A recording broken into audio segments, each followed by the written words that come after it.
बाबा बागेश्वर बिहार में उन्होंने कहा है हिंदू राष्ट्र बनाने की बात कहा है, साथ ही साथ बिहार को हिंदू राज्य बनाने की बात कहा। कैसे देखते नीचे करो? ये कौन सी बात उन्होंने पहली बार बोली है?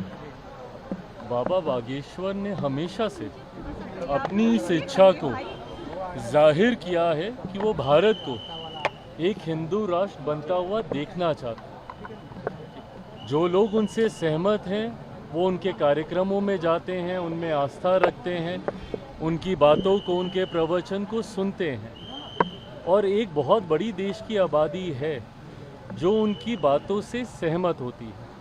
बहरहाल बिना इस विवाद में गए हुए कि वो क्या कह रहे हैं नहीं कह रहे, देश चलेगा तो संविधान के आधार पर चलेगा। और जो राजनीतिक दल, हर धर्म गुरु की इच्छा होती है कि देश उनके धर्म के आधार पर चले।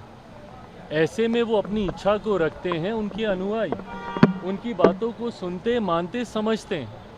ऐसे में मैंने पहले भी इस बात को कहा है कि किसी भी राजनीतिक दल को इसमें हस्तक्षेप करने का कोई मतलब ही नहीं है।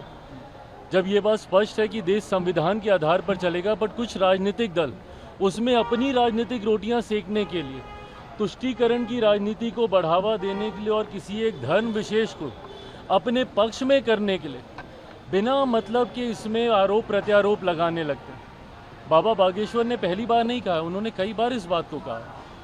बट ऐसे में जो यहाँ के स्थानीय राजनीतिक दल हैं, पहले तो उनके आने का ही विरोध करने लग जाते हैं, उसके बाद उनके यहाँ रहने का, उनकी बातों का, उनके कहे का।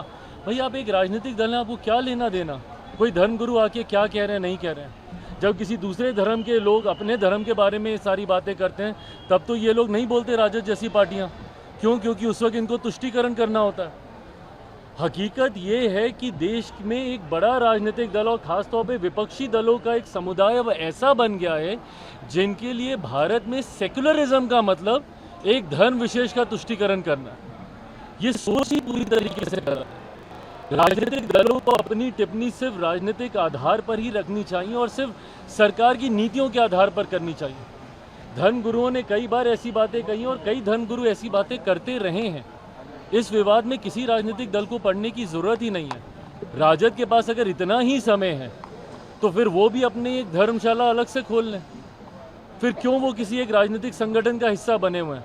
अगर उनको टिप्पणी करनी है, करें ना भैया, बिहार में हमारी सरकार को लेकर, करें देश में हमारी सरकार को लेकर। पर इस तरीके की बातें कर कर राज्य में सिर्फ धार्मिक असंतुलन बनाने का प्रयास जो राजद के द्वारा किया जाता है वो कतई उचित नहीं है। बीजेपी के विधायक हरिभूषण ठाकुर बचौल, उन्होंने मुस्लिम समाज को लेकर हिदायत दी है कि फ्राइडे को होली पड़ रही है तो वो घर में ही रहे और घर में रहकर ही अपनी नमाज अदा करें। लेकिन तेजस्वी यादव ने कहा किसी की बाप की बिहार नहीं। हम देख रहे हैं। देखिए ये भाषा जो बोल रहे हैं कि बाप की बिहार किसी के बाप का नहीं है, तकलीफ तो इसी बात की है कि कुछ लोग और कुछ दल इस बात को समझते हैं कि शायद उन्हीं के ही घर का ये बिहार है। ये गलत है ये सारी बातें। देखिए हर धर्म को और ख़ास तौर पर हिंदू त्यौहार का तो मतलब ही यही रहा है कि हर कोई मिलजुल कर इन त्योहारों को मनाता रहा है। हम लोगों ने दशकों तक गंगा जमुनी तहजीब का उदाहरण देने का हम लोगों ने काम किया। और होली जैसा त्यौहार तो ख़ास तौर पे एक ऐसा त्यौहार है जहाँ पे तमाम गिले शिकवे भूल कर हर कोई एक साथ मिलकर त्यौहार मनाता है। ऐसे में जो भाजपा के विधायक भी कह रहे हैं उसके पीछे की सोच भी यही है कि हर कोई मिलजुल कर मनाए। किसी को तकलीफ है तो भाई अपना आगे पीछे सोचे, बट उसमें पुनः उसका इंटरप्रिटेशन गलत तरीके से निकाल कर जो राजद के लोग हैं वो जो धार्मिक असंतुलन फैलाने का प्रयास करते हैं, तुष्टीकरण का प्रयास करते हैं, ये गलत है। विधानसभा चुनाव नजदीक है और ऐसे में कांग्रेस जो है वो पद यात्रा निकालने वाली है, पलायन रोको पद यात्रा। अच्छा बताइए, पलायन रोको पद यात्रा, पलायन शुरू किसके समय में हुआ था? पलायन की जननी कौन सा राजनीतिक दल रहा है? 90 का वो दशक ही रहा है ना जिसको जंगल राज के तौर पे जाना जाता था। जब वो पलायन का जिक्र करते हैं, पलायन रोको की बात करते हैं, भाई हमारे मुख्यमंत्री ने तो कहा कि उनका सपना है और वो चाहते हैं कि बिहार से ना सिर्फ पलायन रुके बल्कि जो लोग पलायन कर कर गए हैं वो वापस अपने राज्य में आए। बिहार फर्स्ट, बिहारी फर्स्ट के माध्यम से मैं ये कहता हूँ कि एक दिन हम लोग को ऐसे विकसित बिहार का निर्माण करना है और करना ही होगा और ये होगा ही। जब ना सिर्फ बिहार से पलायन रुकेगा बल्कि जो लोग पलायन कर कर गए हैं वो अपने राज्य में वापस आएंगे। पर ये टिप्पणी कांग्रेस किसके प्रति कर रही है? राजद के प्रति कर रही है ना, जिनके समय में सबसे ज़्यादा पलायन हुआ था। आज मैं भी देश के कोने कोने में जाता हूँ, वहाँ पर जब बिहारी मिलते हैं वो मजबूर हुए हैं बिहार को छोड़कर दूसरे राज्यों में जाने के लिए। जब मैं विदेश की यात्रा पे भी जाता हूँ, वहाँ पे भी खास तौर पर बिहारी डायस्पोरा से इंटरेक्ट करता हूँ, उनसे मुलाकात करता हूँ और उनका वो दुख मुझे उनकी बातों में दिखाई देता है कि किन परिस्थितियों में उनको अपना प्रदेश छोड़कर दूसरे देशों में जाना पड़ा और आज पीढ़ियाँ वहीं पे बस के रह गई हैं, अपने ही राज्य में प्रवासी कहलाते हैं। तो जब कांग्रेस ये बात कहती है तो सीधा निशाना कहीं ना कहीं ये राजद पर ही है। और इस बात को मैं कई बार कह चुका हूँ, पुनः दोहराता हूँ कि ये महागठबंधन का जो स्वरूप चुनाव से पहले अभी दिख रहा है, संभवतः ये स्वरूप चुनाव में हम लोग को देखने को नहीं मिलेगा।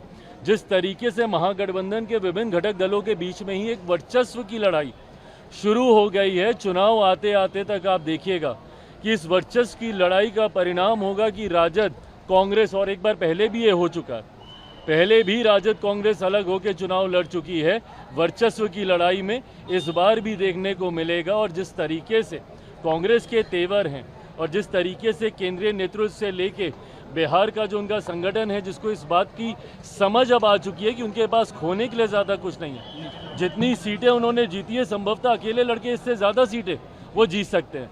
तो ऐसे में कांग्रेस और राजद एक साथ मिलकर चुनाव लड़ेंगे।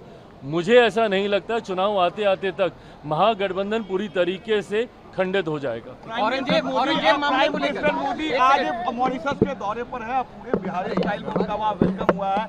ऐसा बिहारी आप कैसे देखते हैं उनके इस पल को? खुशी होती है जब दूसरे देशों में बिहारी स्वरूप में हमारे देश के मेरे प्रधानमंत्री आदरणीय नरेंद्र मोदी जी का जब स्वागत होता है।